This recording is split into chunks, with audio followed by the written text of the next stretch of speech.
નમસ્કાર, સ્વાગત છે આપનું. આપ જોઈ રહ્યા છો સીધો સંવાદ અને આપની સાથે હું છું જિજ્ઞા રાજગોર જોશી. સીધો સંવાદમાં આજે વાત કાળમુખા કોરોનાની.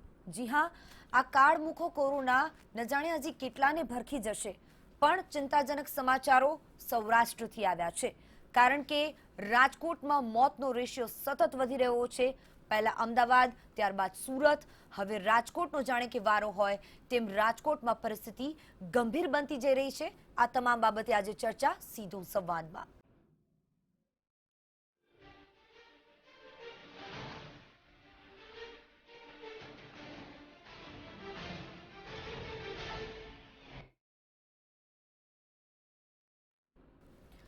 કોરોનાનું ટેસ્ટિંગ વધારવાની વાત તો થઈ, પણ તેની સાથે સાથે કોરોનાના કેસીસ પણ વધવાના છે, સ્વાભાવિક છે. પણ તેની સાથે સાથે ચિંતાજનક સમાચારો રાજકોટથી. રાજકોટમાં કોરોના પોઝિટિવ કેસીસ સંખ્યા પણ વધી રહી છે અને તેની સાથે સૌથી વધારે મૃત્યુઆંક પણ વધી રહ્યો છે. ચિંતાજનક બાબત છે. ગ્રામ્ય વિસ્તારોમાં કોરોનાએ પગપેસારો કરી લીધો છે અને ગ્રામ્ય વિસ્તારોમાં પણ પરિસ્થિતિ વિકટ બનતી જઈ રહી છે. છેલ્લા 6 દિવસમાં 89 લોકોના મોત થઈ ગયા. રાજકોટ જિલ્લામાં પોઝિટિવ કેસની સંખ્યા 3005 પાર પહોંચી ચૂકી છે. આમ કાળમુખો કોરોના હવે દહેશત ફેલાવી રહ્યો છે, પણ તેની સાથે સાથે મૃત્યુઆંક પણ વધી રહ્યો છે. બીજી તરફ જામનગરમાં પણ સ્થિતિ વિકટ બનતી દેખાઈ રહી છે. હાલાર પંથકમાં સતત કેસીસ વધી રહ્યા છે અને ત્યાં જ રાજકોટ, જામનગર, સૌરાષ્ટ્રમાંથી જ્યાં સમાચારો આવી રહ્યા છે તે ખરેખર ચિંતા વધારનારા સમાચારો, અને આ મુદ્દે જ આજે ચર્ચા સીધો સંવાદમાં કરીશું.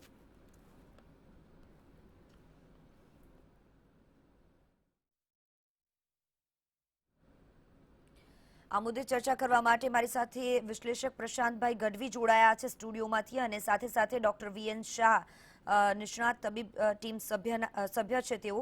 ડોક્ટર વીએન શાહ અને પ્રશાંતભાઈ, આપ બંનેનું સ્વાગત. સૌથી પહેલા ડોક્ટર વીએન શાહ, આપના સાથે કરવા માંગીશ. સર, જે રીતે કોરોનાના કેસીસ વધી રહ્યા છે, સ્વાભાવિક જ એક જે પહેલા આંકડો આવ્યો હતો કે ખબર જ હતી કે ટેસ્ટિંગ વધશે તો કોરોનાના કેસીસ વધશે, પણ તેની સાથે સાથે જે ચિંતાજનક સમાચારો છે એ સૌરાષ્ટ્રથી છે અને રાજકોટમાં હવે મોતનો રેશિયો પણ વધી રહ્યો છે. બહુ જ જિજ્ઞાબેન, આપણે સાચી વાત કરી. આ પ્રેડિક્શન હતું જ.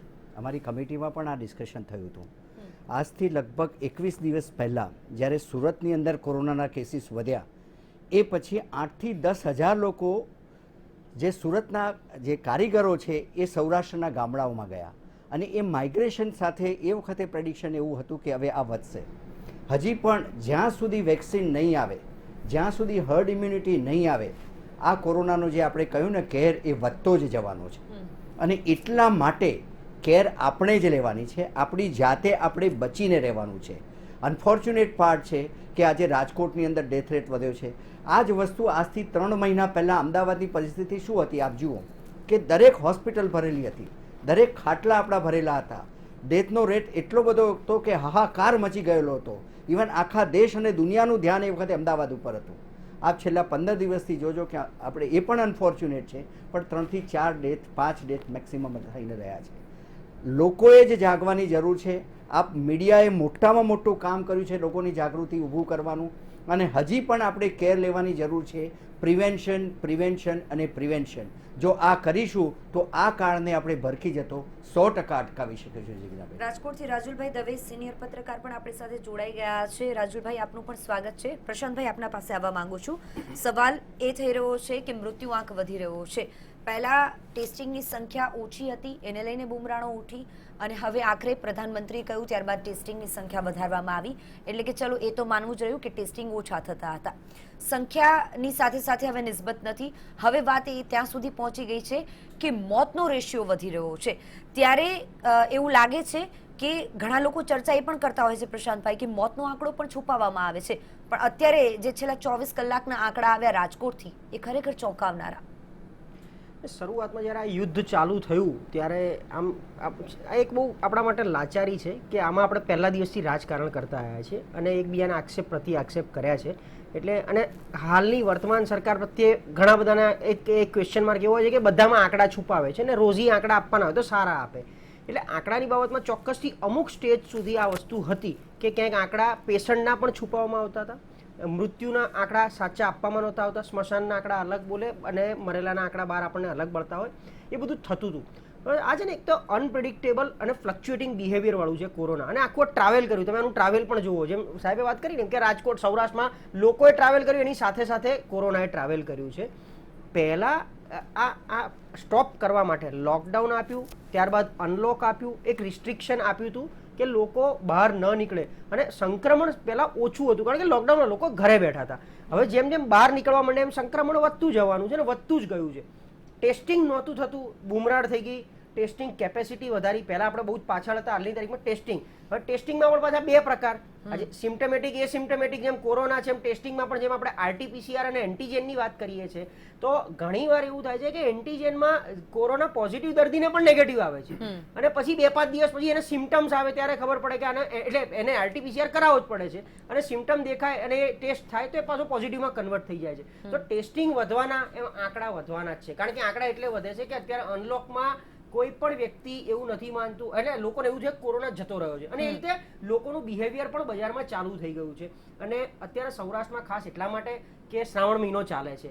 હવે એ જે ધરતી છે ઓલરેડી શ્રદ્ધાની, ધર્મની, આસ્થાની ધરતી છે, એટલે શ્રાવણ મહિનામાં મેક્સિમમ લોકો બહાર નીકળી ગયા છે. અત્યારે મેં તો ઘણી જગ્યાએ એવા પણ જોયા કે લોકો ટુરિંગ કરવા નીકળી ગયા છે, ફરવા માટે પોતાની ગાડી લઈને, કારણ કે બીજી કોઈ ફેસિલિટી નથી, ટ્રેનો બંધ છે, વિમાનમાં જોઈએ એટલી સુવિધા નથી, તો પોતાની ગાડીઓ લઈને લોકો ફરવા એટલે સ્પોર્ટ કરવા નીકળી ગયા છે. તો આ એ સમય નથી, એટલે ચેરિટી બિગિન્સ ફ્રોમ હોમ. પહેલા આપણે જાતે જાગવાનું છે. આ આખા કોરોનાના યુદ્ધમાં તમે જુઓ તો 4 સ્ટેપથી ચાલવાનું છે. સૌથી પહેલું સેલ્ફ ડિસિપ્લિન, ત્યારબાદ એની સાથે તંત્ર એટલે સ્થાનિક તંત્ર, એની ઉપર રાજ્ય સરકાર અને એની ઉપર કેન્દ્ર સરકાર. આ ચારેયની સાથે તાલમેલ હશે તો જ આપણે એને અટકાવી શકશું, બાકી ત્યાં સુધી તકલીફ પડશે. સૌરાષ્ટ્રમાં અત્યારે જે રીતે આપણે જોઈએ છે કે સોમનાથના દર્શન બંધ, એટલે દ્વારકા, સોમનાથ, આ બધા દર્શન શ્રાવણ મહિનામાં ચાલુ કર્યા છે, અને આઠમના દિવસે બંધ રાખવું પડ્યું હતું પરાણે. એટલે આ એના હિસાબે આ સંક્રમણ વધતું જ જવાનું છે. પ્લસ જે આ કોરોનાના જે સિમ્ટમ્સ પ્રમાણે આપણે પહેલા દિવસથી કહેતા આવ્યા છે કે જેમને પોતાને કોઈક ઓલરેડી નાના મોટા રોગ છે, કોઈકને ડાયાબિટીસ છે, કોઈકને બીપી છે, એટલે જે કોઈ નાના મોટા રોગ શરીરમાં છે એ લોકોએ તો આનાથી સચેત રહેવું જોઈએ, પણ એ લોકો પણ એકદમ નિશ્ચિત થઈને બહાર નીકળી ગયા છે. બિલકુલ. રાજુલભાઈ, તમારા પાસે આવવા માંગુ છું. જે રીતે રાજકોટની અંદર કેસીસ વધ્યા અને ધીરે ધીરે હવે મૃત્યુઆંક પણ વધી રહ્યો છે, મૃત્યુઆંક ઉપર હું વધારે ભાર મૂકવા માંગીશ, કારણ કે એ વાત ખૂબ ચિંતા ઉપજાવે તેવી છે કે છેલ્લા 24 કલાકની અંદર જો 26 મૃત્યુ થઈ ગયા હોય તો એ ખરેખર રાજકોટ વાસીઓ માટે પણ આ ચિંતાજનક સમાચાર રહેશે.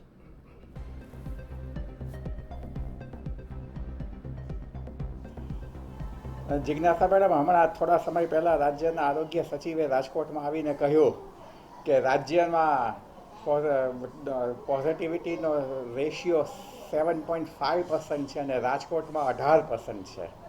આના ઉપરથી જ ખ્યાલ આવશે કે રાજકોટમાં ગંભીરતા કેટલી છે. છેલ્લા 6 દિવસમાં રાજકોટની અંદર લગભગ 101 જેટલી વ્યક્તિઓએ કોરોનાને કારણે પોતાના જીવ ગુમાવ્યા છે, અને પોઝિટિવ દર્દીઓની સંખ્યા 2000નો આંક પાર કરી ગઈ છે. સુરત અને રાજકોટ આજે કહીએ તો ગુજરાતના 2 સૌથી મોટા હોટસ્પોટ કમનસીબે કોરોનાના બની ચૂક્યા છે. માત્ર રાજકોટની વાત શું કામ કરીએ, જામનગર, ગોંડલ, એના જેવા શહેરોમાં, અમરેલી, એ જેવા શહેરોમાં પણ કોરોનાનો પગપેસારો દિવસે દિવસે પારાવાર વધી ગયો છે. અને ખાસ કરીને જ્યારે આપ રાજકોટ ઉપર આવો છો, રાજકોટની વાત કરીએ તો અહીંયા ડેથ ટોલનું પ્રમાણ સૌથી વધારે છે. હું કહું છું કદાચ મેક્સિમમ છે, અને રાજ્ય સરકારના સચિવે પણ કહ્યું છે કે આવતા હજી 1 કે 1.5 મહિના સુધી રાજકોટમાં કોરોનાનો કેર વધતો રહેશે, અને એ પછી ધીમે ધીમે તેમાં ઘટાડો થશે. જે રીતે અમદાવાદમાં પરિસ્થિતિ ઊભી થયેલી આરંભના તબક્કે ગયા માર્ચ, એપ્રિલ કે મે મહિનામાં, એ જ પરિસ્થિતિ હાલ રાજકોટની અંદર સર્જાઈ રહી છે. ત્યારે આમાં સરકારે, લોકોએ બધાએ જ અતિશય સાવચેતી રાખવાની જરૂર છે. ડોક્ટર શાહ, આપણે જોયું છેલ્લા ઘણા સમયથી ગ્રામ્ય પંથકમાં પણ કોરોનાનો પગપેસારો થયો અને હવે તો કેસીસ ત્યાં વધી રહ્યા છે. ભલે કોઈ માને ન માને, પણ આપણે સૌ કોઈ જાણીએ છીએ કે સતત કેસીસ વધી રહ્યા છે, એટલે કે સંક્રમણ વધી રહ્યું છે. ગ્રામ્ય વિસ્તારોમાં એક તો આપણા માટે કમનસીબે ફેસિલિટીઝ ઓછી હોય, અને આવા સમયે આયોજન પણ આપણું ક્યાંક ઓછું હશે અથવા તો નબળું પડ્યું હશે. જે સ્ટ્રેટેજી જોઈએ એ સ્ટ્રેટેજી હજી સુધી દેખાતી નથી ક્યાંય. ત્યારે ગ્રામ્ય વિસ્તારોમાં જે કોરોનાનો પેસારો થયો છે એના માટે આપ શું કહેશો કે ત્યાં કેટલી તકેદારીની વધારે જરૂરિયાત? શરૂઆતમાં અમારે જ્યારે ગવર્મેન્ટના ટાસ્કફોર્સમાં પણ આ જ વાત થઈ હતી કે આ ધીરે ધીરે, જેમ રાજકોટથી આપણને વાત થઈ કે અમદાવાદ હોટસ્પોટ હતું, પછી હવે સુરત, રાજકોટ, નવ બરોડા. આજ ગઈકાલે જ મારે એક વિશ્લેષણ થયેલું છે કે સિદ્ધપુર, પાલનપુર, આ બાજુ નોર્થ ગુજરાતની અંદર મહેસાણા, આજુબાજુના તાલુકાઓમાં એવરીવેર. એટલે ધીરે ધીરે આ જે પગપેસારો કોરોનાનો છે એ હજી પણ વધશે. હજી હવે તો આપણે 50,000 ઉપર ટેસ્ટ કરવાનું શરૂ કર્યું, એટલે નંબર ઓફ કેસીસ વધવાના છે.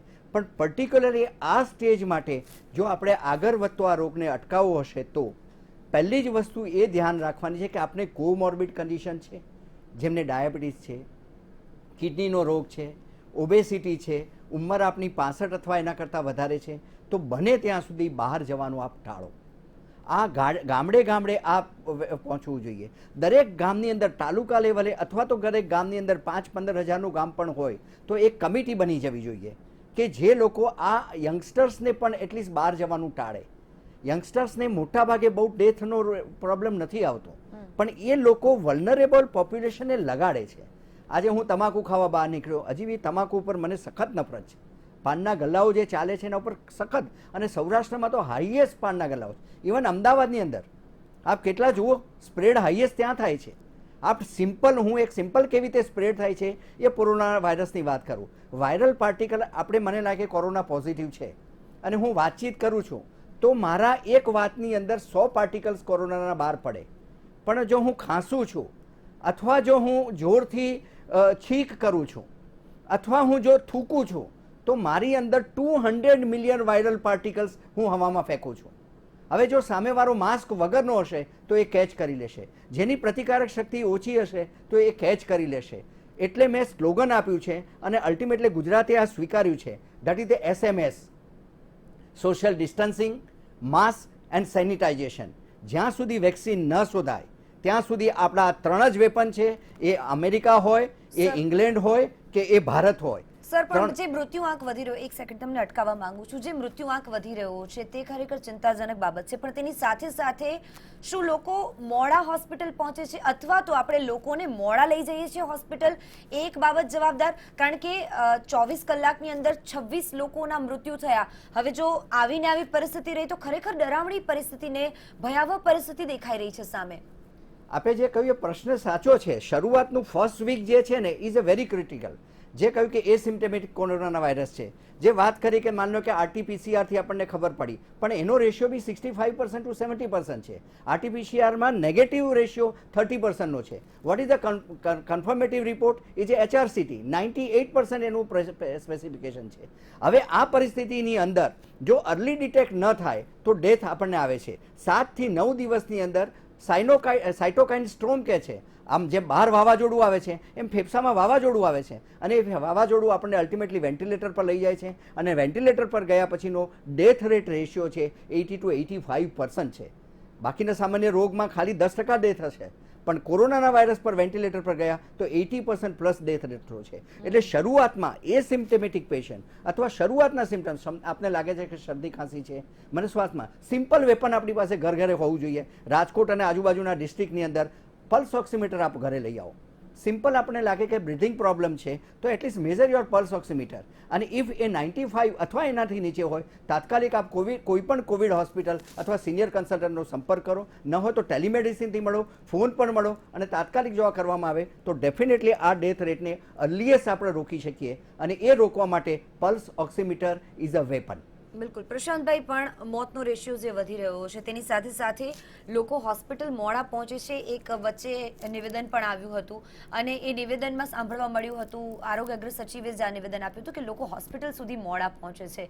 કદાચ જાગૃતિનો અભાવ અથવા લોકો એટલી કાળજી નથી રાખતા એવું કહી શકાય. કાળજી કરતામાં કેવું છે કે પહેલા 4-5 દિવસો લોકોને એમ લાગે કે ના કોરોના નથી, નોર્મલ છે. એમાં કારણ કે અત્યારે પછી ડબલ સિઝન છે, ચોમાસું પૂરેપૂરું બેઠું પણ નથી, અને થોડોક વરસાદ આવે તો ઘણાને એલર્જેટિક શરદી, આપણે ફ્લૂ કહી શકાય છે. તો એ પ્રકારમાં લોકો 4-5 દિવસો પહેલા એમનામ રાહ જોવે છે. હવે એવી ક્વેશ્ચન માર્ક છે, કોરોનાનો જે 14 દિવસનો ઇન્ક્યુબેશન પીરિયડ આપણે કહીએ છીએ, એ 14માં જે દિવસે પેશન્ટને પોઝિટિવ ડિટેક્ટ થાય એ કયો દિવસ છે, સૌથી પહેલાં તો ત્યાંથી નક્કી થાય છે. હવે એ દિવસ આપણને ખબર જ ના હોય, કારણ કે 3-4 દિવસ તાવ આવ્યો નથી. જે લોકોને ફીવર 3 દિવસ 2 દિવસ કરતાં વધે છે પછી જે ટેસ્ટ કરાવવા બહાર નીકળે છે, ત્યાં સુધી લગભગ એવું થાય કે ના તો સિઝનલ છે, વાયરલ છે. અને પછી ફીવર વધે, એટલે ફીવર એકવાર ઘૂસ્યો પછી આ શ્વાસની તકલીફ વધતી જતી હોય છે. ગામડાઓમાં આપણે લોકોને અપીલ કરવી જોઈએ, કારણ કે બની શકે ડિસ્ટ્રિક્ટ એટલે તાલુકા લેવલથી પણ રિમોટથી પણ ડિસ્ટ્રિક્ટ લેવલ સુધી પહોંચવું અઘરું બનતું હોય છે. અને ડિસ્ટ્રિક્ટ લેવલને હાલની તારીખમાં ગુજરાતમાં એટલી સક્ષમતા નથી કે જોઈએ એટલા વેન્ટિલેટર પૂરતા પ્રમાણમાં ત્યાં મળી રહે, અને પછી ન કરે ને એમને અમુક દિવસો પછી અમદાવાદ સુધી પહોંચવું પડે તો બહુ મોડું થઈ ગયું હોય છે. અને હાલની તારીખમાં પણ ડિસ્ટ્રિક્ટ લેવલે અમુક શહેરોને બાદ કરતા મોટી પ્રાઇવેટ હોસ્પિટલો પણ એવી નથી કે જે વેન્ટિલેટરની સુવિધા પ્રોપર પૂરી પાડી શકે. એટલે આ સેલ્ફ સૌથી પહેલાં તો ડિસિપ્લિન કરી અને આપણે જાગવાનું છે. અને ટેસ્ટમાં શરમાવાની પણ જરૂર નથી. ઘણા લોકો શરમાય છે કે જો કંઈ થશે તો મને 14 દિવસ માટે પૂરી દેશે, કાં તો એ સિમ્ટમેટિક પકડાઈ ગયો તો હું 14 દિવસ માટે કાં હોસ્પિટલ જતો રહીશ તો મારો પરિવારને પણ ક્વોરન્ટાઇન કરી દેશે. એટલે અમુક લોકો શરમના માર્યા પણ બહાર નથી આવતા. રાજુલભાઈ, જે કેસીસ જે લોકો મોતને ભેટ્યા છે આ કોરોનામાં, શું કારણ ત્યાં બહાર આવી રહ્યું છે રાજકોટની અંદર? એવું લાગે છે કે વેન્ટિલેટર સુધી દર્દી નથી પહોંચી શકતો, અથવા તો હોસ્પિટલ સુધી નથી પહોંચી શકતો, અથવા તો પછી બહુ મોડા પહોંચે છે, કે જાગૃતિનો અભાવ છે?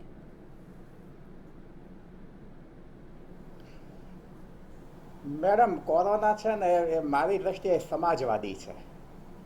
એમાં 65 વર્ષથી ઉપરની ઉંમરના એજ હોય કે ડાયાબિટીસ અને બીપી ને એના જે પેશન્ટ હોય એને જ કોરોના વધારે લાગે એવું નથી. યુવાન માણસો પણ કોરોનામાં મૃત્યુ પામે છે, અને જેની તબિયત એકદમ સાદી હોય એવા માણસો પણ કોરોનાને ભેટ્યા છે. એ બહુ નજીકના ભૂતકાળના દાખલા નહીં, એકદમ નજર સામે જોઈ શકાતા દાખલા છે. એટલે આપણે એમ કહેવું કે મોટી ઉંમરની જ વ્યક્તિને કોરોના થાય છે, કે દમ કે હોય, ડાયાબિટીસ હોય, બીપી હોય, એવી વ્યક્તિઓને જ કોરોના થાય છે, મારી દ્રષ્ટિએ આત્મવંચના છે. બીજી વાત વેન્ટિલેટરની છે. રાજ્ય સરકારે રાજકોટની એક કંપની સાથે વેન્ટિલેટર મેળવવા માટેના કરાર કરેલા. એ વેન્ટિલેટર કેટલા રાજ્ય સરકાર સુધી પહોંચ્યા છે એની તપાસ થવી જોઈએ. જો એ વેન્ટિલેટર નથી પહોંચ્યા તો એ રાજકોટમાં ક્યારે મળવાના છે એની પણ તપાસ થવી જોઈએ. અને એ કંપનીએ વેન્ટિલેટર રાજ્ય સરકારને કેટલા આપ્યા છે એ જો રાજકોટમાં એ પહોંચાડવામાં આવે તો હું માનું છું કે રાજકોટની પરિસ્થિતિ કાંઈક સુધરી શકશે. અને લોકો તાત્કાલિક હોસ્પિટલમાં નથી જતા એ માનવું પણ ભૂલ ભરેલું છે. લોકોને જ્યારે ખબર પડે છે ત્યારે શરૂઆતમાં તો લોકો ગભરાઈ જાય છે. જેના પરિવારમાં કોરોના થયો હોય એને આપણને ખ્યાલ આવે, આપણે એમ કહીએ કે તાત્કાલિક હોસ્પિટલ નથી જતા. કોરોનાનો ક સાંભળીને લોકો ગભરાઈ જાય છે, ત્યારે તાત્કાલિક હોસ્પિટલમાં લઈ જવાની વાત જે છે એ ચોક્કસ સાચી છે. પણ એમ કરતાં કરતાં 2 દિવસ નીકળી જાય છે. રાજકોટની જ વાત કરીએ તો અનેક ખાનગી હોસ્પિટલોએ પોતાની અહીંયા સગવડો ઊભી કરી છે. વેન્ટિલેટરની અછત છે જ, અને એ છતાં લોકો હોસ્પિટલોમાં જઈ રહ્યા છે અને ડેથ ટોલ વધી રહ્યો છે. એ બંને વાત સાચી છે. મારી દ્રષ્ટિએ ફરી વખત હું આપને કહું મેડમ, આપના માધ્યમથી, કે આપણે આત્મવંચનામાંથી બહાર આવવું પડશે. ઉંમરલાયક વ્યક્તિને જ થશે, બીમાર વ્યક્તિને જ કોરોના થશે એ વાત માનવી ભૂલ ભરેલી છે. વેન્ટિલેટરની પૂરેપૂરી સગવડો રાજકોટમાં ઉપલબ્ધ કરાવો. અને રાજકોટની જ કંપની જો વેન્ટિલેટર બનાવતી હોય તો રાજકોટમાં જ મળતા શા માટે નથી? બિલકુલ, એટલે પ્રશ્નો ઘણા બધા છે. ડોક્ટર શાહ, આપનું શું માનવું છે? કારણ કે જો રાજકોટમાં અને તેની સાથે આખા સૌરાષ્ટ્ર પંથકને તમે લઈ લો, આખો સૌરાષ્ટ્ર જે છે વિસ્તાર, ત્યાં વેન્ટિલેટરની અછત છે કે કેમ આટલો બધો મોતનો રેશિયો? જામનગરની જ વાત કરી લો, જામનગરમાં પણ મોતનો રેશિયો આગળ વધી રહ્યો છે. આઈ થિંક સો રાજુલભાઈને ક્યાંક મિસઅન્ડરસ્ટેન્ડિંગ છે. It is a medical science. VSના આંકડા જુઓ, ગવર્મેન્ટ ઓફ ગુજરાતના, અમેરિકાના આપ આંકડા જુઓ તો 80% ડેથ છે કોમોર્બિડ કન્ડિશનના કારણે છે. 80% વર્લ્ડમાં, જેમાં ઓબેસિટી છે, ડાયાબિટીસ છે, કિડની ડિઝીઝ, વલ્નરેબલ ડિઝીઝ, જેને કેન્સરની બીમારી છે, એ લોકોને આ વહેલો પરખી જાય છે. યસ, યંગ ડેથ આપણા ગુજરાતમાં વધારે છે, હું આપની સાથે સંમત થઉં છું. બીજી વસ્તુ, વેન્ટિલેટર પેશન્ટને કેટલા લોકોની જરૂરિયાત છે? અત્યારે હાલ ગુજરાતની અંદર ટોટલ 6 કરોડ પોપ્યુલેશનની અંદર 80 લોકો જ વેન્ટિલેટર પર છે. વેન્ટિલેટરની જરૂરિયાત તો છેલ્લા ફેઝ પર, એમાંથી બહાર લાવવાની જરૂરિયાત. શરૂઆત ક્યાં છે? શરૂઆત પ્રિવેન્શન છે. હું એટલે જ કહું છું કે અર્લી ડિટેક્ટ કરો. બને ત્યાં સુધી મોબિલાઇઝેશન ઘરોની બહાર જે છે બંધ કરાવો. પણ સર, આના પહેલા જો વેન્ટિલેટરની વાત કરીએ તો આના પહેલા જે ચર્ચા થઈ હતી એમાં એક વાત તો એ પણ બહાર આવી હતી કે સરકારે ઘણા બધા વેન્ટિલેટર્સનો ઓર્ડર આપી દીધો અને સ્વદેશી વેન્ટિલેટર તરફ આપણે આગળ વધી રહ્યા હતા. એ વાત જુદી છે કે વેન્ટિલેટરને લઈને ઘણા બધા સવાલો ઊભા થયા અને ઘણા બધા પ્રશ્નો ઊભા થયા. પણ જે તમે બહારની કન્ટ્રીની વાત કરી, એ કન્ટ્રીમાં ક્યાંકથી એવું પણ જાણવા મળ્યું હતું, લોકો એવી પણ ચર્ચા કરતા હતા કે ત્યાં એજને જોઈને લોકો વેન્ટિલેટર આપે છે. એમના પાસે એટલા બધા વેન્ટિલેટર્સ ઉપલબ્ધ નથી. આપણે આપણા ભારતમાં પણ એટલા વેન્ટિલેટર્સ ઉપલબ્ધ નથી એ આપણે માનવું રહ્યું, પણ જ્યારે વેન્ટિલેટર્સનો ઓર્ડર આપવામાં આવ્યો, હવે આટલા બધા મોતનો રેશિયો વધી રહ્યો છે, તો ક્યાંક આ એક કારણ જવાબદાર નહીં હોય ને, આપણી આ ભૂલ નહીં હોય ને, એ વિચારવું પડશે. હું ફોર્ચ્યુનેટલી ગવર્મેન્ટ ઓફ ગુજરાતના ટાસ્ક ફોર્સમાં છું. હમ. હું કોઈ ગવર્મેન્ટનું રિપ્રેઝેન્ટેટિવ નથી. આપણી પાસે હજારો વેન્ટિલેટર આજની તારીખમાં ઉપલબ્ધ છે. વેન્ટિલેટરના ખામીના કારણે ડેથ છે એવું કરવું અથવા એ પ્રસ્થાપિત કરવું એ પણ ભૂલ ભરેલું હશે. હા, definitely early detection, specialise doctor, આના માટેની જરૂરિયાત. જે શરૂઆતમાં ડેથ રેટ અમદાવાદમાં થયો અથવા વિશ્વમાં, આ વાયરસ એવો છે કે કોઈ સમજી જ ના શક્યા. જે એમને સાથે વાત થઈ કે આ વસ્તુ જે છે પડશે એવા દેવાશે. શરૂઆતમાં એવું લાગતું હતું કે આ ન્યુમોનિયા છે. એકચ્યુઅલી એ ન્યુમોનિયા નહોતો, એ બ્લડ ક્લોટ્સ હતા. એટલે બ્લડ થિનરની દવાઓ આપવામાં આવી. એન્ટીવાયરલ પ્રિપરેશન પહેલાં નહોતા. હવે નાવ ફોર્ચ્યુનેટલી એ રેમડેસિવિર જે હજારો ને લાખો રૂપિયા લોકો ખર્ચીને ઇમ્પોર્ટ કરતા હતા, અમદાવાદની જ કંપનીએ 2800ની અંદર ગઈકાલથી નક્કી કર્યું આપવાનું. એટલે નાવ જેમ જેમ પડશે એવા દેવાશે, જેમ જેમ અંદરના ભાગમાં લક્ષણો આવતા ગયા એમ ટ્રીટમેન્ટ થતી ગઈ. પણ અગેન એન્ડ અગેન હું કહું છું કે આપણે આને રોકવો પડશે. યસ, ડેથ રેટ બાબડા જે નજીકમાં પહોંચેલા છે એમને કોઈ પણ રીતે આપણે બચાવવો પડે. એમાં government, semi government, private doctors બધાએ ભેગા થઈને આપણે લડવાનું છે. પણ બાકીના નવા લોકો આમાં ઇન્વોલ્વ ના થાય. હવે રાજકોટ છે, બાજુમાં ગોંડલ આવીને ઊભું રહી જશે, પરમ દિવસે જુનાગઢ આવશે, ભુજ આવશે. તો આ બધા જ વસ્તુઓ માટે vote is the answer? Answer is A SMS, prevention, prevention અને પ્રિવેન્શન. બાકી યસ, જ્યાં પણ સગવડ ઓછી છે ત્યાં ગવર્મેન્ટની મશીનરી કામે લાગવી જોઈએ, એનો સપ્લાય થવો જોઈએ. ડૉક્ટર એક્સપર્ટ ન હોય, પલ્મોનોલોજીસ્ટ છે, ક્રિટિકલ કેર સ્પેશિયાલિસ્ટ છે, આ બધા સાથે મળીને ન હોય તો નાવ ટેલિમેડિસિન ઇઝ અવેલેબલ. આ બધાનું ઓર્ગેનાઇઝેશન થશે. જે સાહેબે વાત કરી કે સેન્ટ્રલ ગવર્મેન્ટ, સ્ટેટ ગવર્મેન્ટ અને લોકલ આ બધા જ ભેગા થઈને આપણે કામ કરીશું તો અર્લીએસ્ટ પોસિબલ આપણે આ વધતો જતો ડેથ રેટને આપણે રોકી શકીશું. પ્રશાંતભાઈ, આ જે ડેથ રેટ વધી રહ્યો છે અને ત્યારે આપણે વેન્ટિલેટરનો એક પ્રશ્ન પણ ક્યાંક તો મનમાં એવો આવે જ, અને સવાલ પણ થાય સ્વાભાવિકપણે કે આખરે એ દર્દીઓને શું એવી સારવાર નહીં મળી શકી હોય? ભલે આપણે માની લીધું કે બીજી ઘણી બધી બીમારીઓ હોય છે અને એને કારણે લોકો કોરોનાથી મોતને ભેટે છે, પણ આની સાથે સાથે ટ્રીટમેન્ટ હજી પણ ક્યાંક આપણા પાસે એવી નથી નક્કર. હવે છે ને 4 મહિનાના અનુભવના આરે અત્યારે બધી રીતે આપણે ઇક્વિપ્ડ થઈ ગયા છે કોરોના સામે લડવા માટે, મેડિકલી પણ ટેકનિકલી પણ.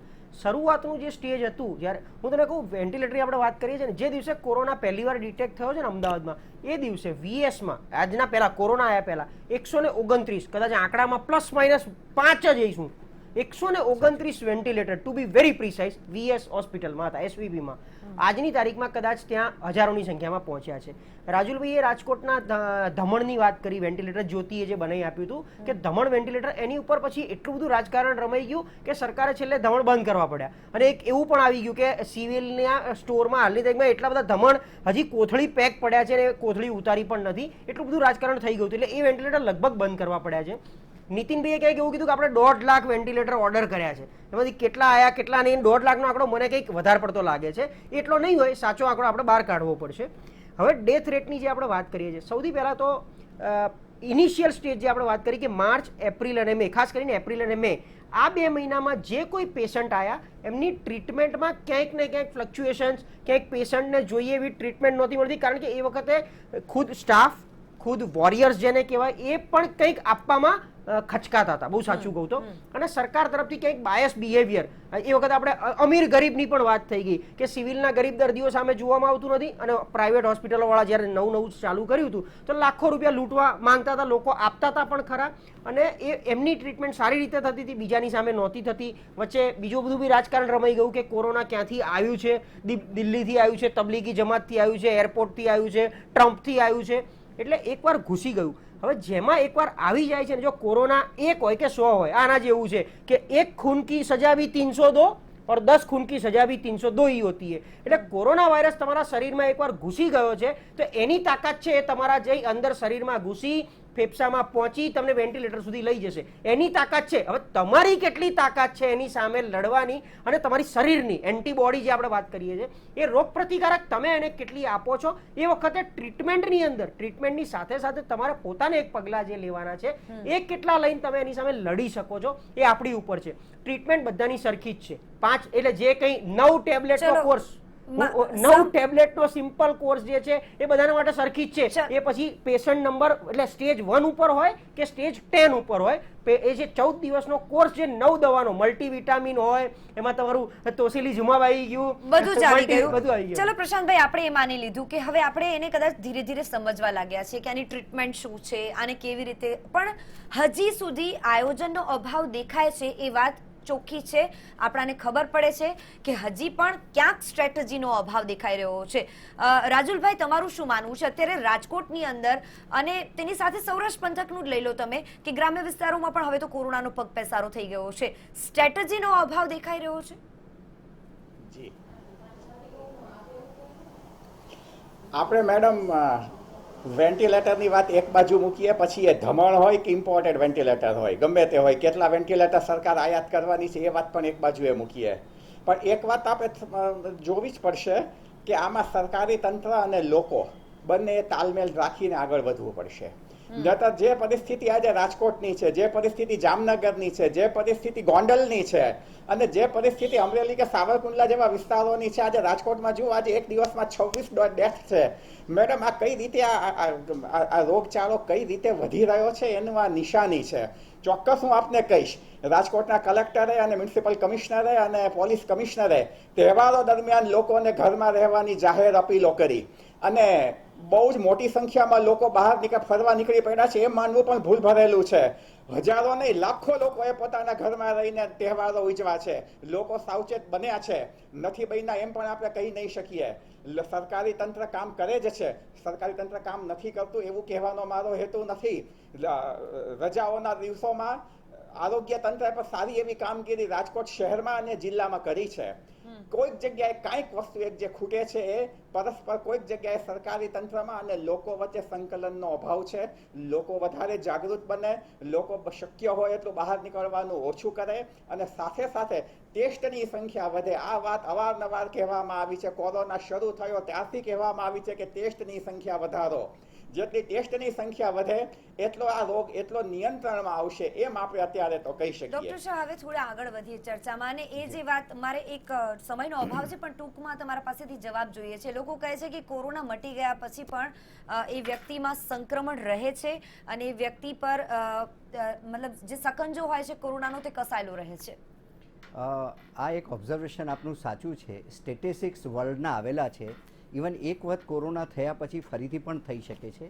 એ ratio 0.9% to 8% country wise, city wise અને પોપ્યુલેશન વાઇઝ અલગ અલગ છે. પણ એમાંય સંક્રમણ ઘરમાં એકબીજા સાથે રહ્યા હોય એ લોકોને થાય કે પતિ પત્ની છે તો એક લોકો સાથે રહેવાના કારણે એ રિકરન્સ થયા કર્યું છે. અગેન જે ખરેખર રોકવાનું છે, જે રાજુલભાઈએ વાત કરી, એ આપણે બધાએ જાગવાનું છે. બિલકુલ, આપણે બધાએ સંયુક્ત રીતે જાગવું પડશે. ગવર્મેન્ટે, આપણે લોકોએ, સંસ્થાઓએ અને પર્ટિક્યુલર મીડિયાએ આ બધા ભેગા થઈ અને આ વોર આપણી સામે પાકિસ્તાનનું જેમ વોર છે એ આ વોર આવ્યું છે. આપણે બધા સાથે ભેગા મળીને આને લડીશું તો આ ડેથ પેટ પર રોકી શકીશું અને આ રોગને આગળ સ્પ્રેડ બિલકુલ, અત્યારે બધા જ રાજકારણને સાઈડ પર મૂકીને સરકાર શું કહે છે, શું કરે છે એ બધાને સાઈડ પર મૂકીને આજે પહેલું સુખ તે જાતે નર્યા, એ આપણી જે કહેવત છે એને અપનાવી જ રહી. આપ તમામ મારી સાથે જોડાયા તે બદલ આપનો ધન્યવાદ. કોરોનાનું સંક્રમણ પણ એટલું જ ચિંતાજનક અને તેનાથી વધતા મોતનો રેશિયો પણ એટલો જ ચિંતાજનક, પણ હવે જરૂરી છે કે લોકોએ પોતાની લડાઈ ખુદ લડવી પડશે. અત્યારે બસ આટલું જ. મને આપશો રજા. નમસ્કાર.